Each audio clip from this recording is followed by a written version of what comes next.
I think it's really important that the work we do is grounded in country. So it's that idea of local solutions for local problems.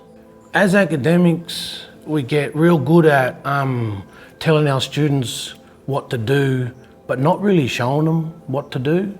So I think the value of academic development is that it can remind our academics that we keep telling our students to be lifelong learners, but ask us to actually re-engage in that practice. And if we can be the facilitators of that, then we're doing a good thing for the way in which we start to role model for our kids.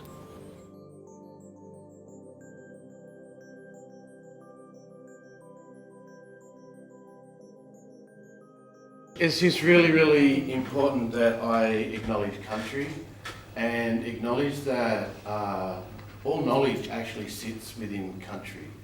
And that becomes really significant for us as we negotiate this landscape here. So I'll just hand to Alisa. Yeah. So we wanted to thank you for inviting us here to share this practice with you today, and we're really so thrilled to be hearing everybody else's practices. We did want to acknowledge our peers who couldn't be with us here today, but they are very much a part of this project as well.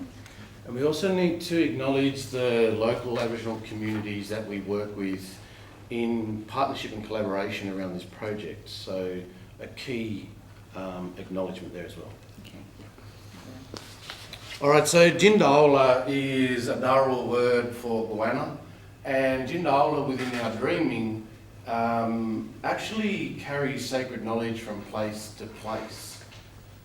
So at UOW, Jindaola is our educational development grants program for embedding Indigenous knowledges. But it's done in an Aboriginal way for using Aboriginal methods for conducting business and maintaining knowledge integrity. And we use the term to describe this program as curriculum reconciliation, and we do that, yep, we didn't turn that off. We do this deliberately and provocatively because we're describing a process of knowledge reconciliation on country. And by this, what we mean by this is that we're inviting out and supporting our participants to reflectively reconcile their own disciplinary knowledge with Aboriginal knowledges that are situated in the country on which they teach. So what you have here is iconography from my country, Yuan, Dharawal, and what you have is these bora. They're the ones with the closed circle, and you'll see the bunny prints around that people sitting. You have two major bora in this instance, and they represent communities of knowledge. Local Aboriginal community of knowledge and the University of Wollongong community of knowledge. These tracks that you see are knowledge tracks. They're the tracks left behind by Jindaola. You can see the tail and the footprints, yeah? And what they come to are the open circles. Now they're faculties. And in these spaces, they're not as strictly bound like the bora. So you can be experimental, you can explore, you can engage in different and new knowledges. But you'll notice that the faculties are bound also by smaller bora, yeah?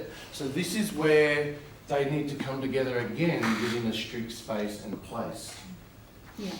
So the way it works is the faculties applied to be part of the grants program, and we have interdisciplinary teams that are get taken on an 18-month journey. So the interdisciplinary team will be within a faculty but across the disciplines.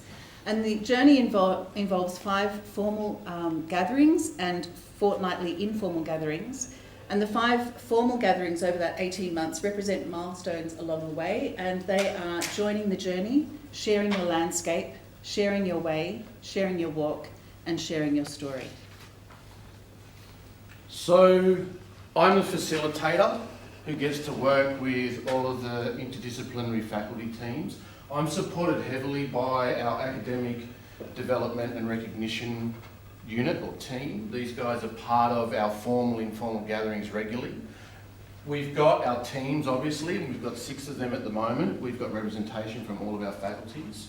But really significantly for myself and for us as a university is the engagement with our local Aboriginal community. They're in attendance. We sort of stage them over the process of the formal gatherings that Alisa was just describing to you. We sort of introduce them slowly. We start to build relationships. We just actually held a gathering first time at UOW in who knows how long. We had about 50 Aboriginal people and non-Aboriginal people sort of come into that space and start to just converse, you know. So that's sort of who's part of this story. Yeah. And so what we think is unique about it, when we decided to do this work, or when Jade first came to work with us, we looked at the literature. You know, we were looking for the good practice. That's what academic developers do. You look for good practice. But what you find is a whole lot of cultural competency frameworks. You have embedded and prescribed packages of content or pedagogy. You have separate elective subjects. You have entire disciplines dedicated to it. But none of it's really related to the student's authentic journey throughout their discipline. And so, sorry. Well, look,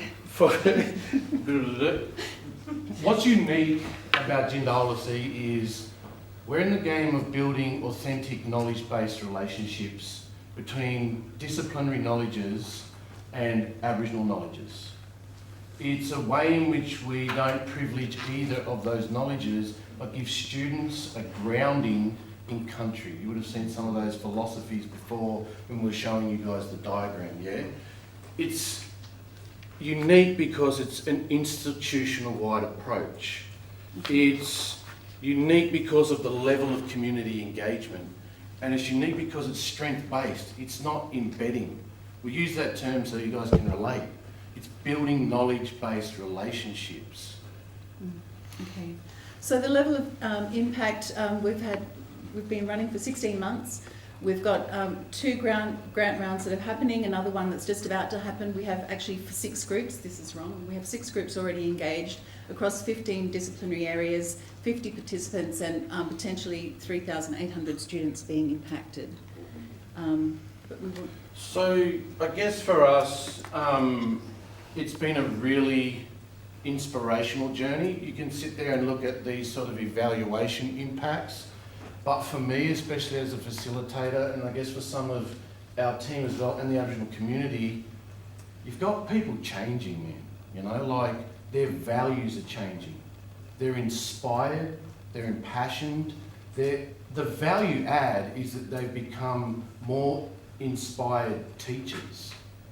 The embedding of Aboriginal perspectives to some extent has created such byproducts in the way in which it's reinvigorated the teaching staff that are involved, yeah? And it's just a blessing. It's a blessing to be a part of. But the critical success factors are time. And you guys understand absolutely how valuable time is, yeah? I spend the majority of my time as the facilitator telling everyone to slow the freak down. Just slow down. Because a Western approach is consistently to find that outcome. And an Aboriginal approach is to take the walk and take the journey and think about the process. Time, relationships, and what sucks is resources.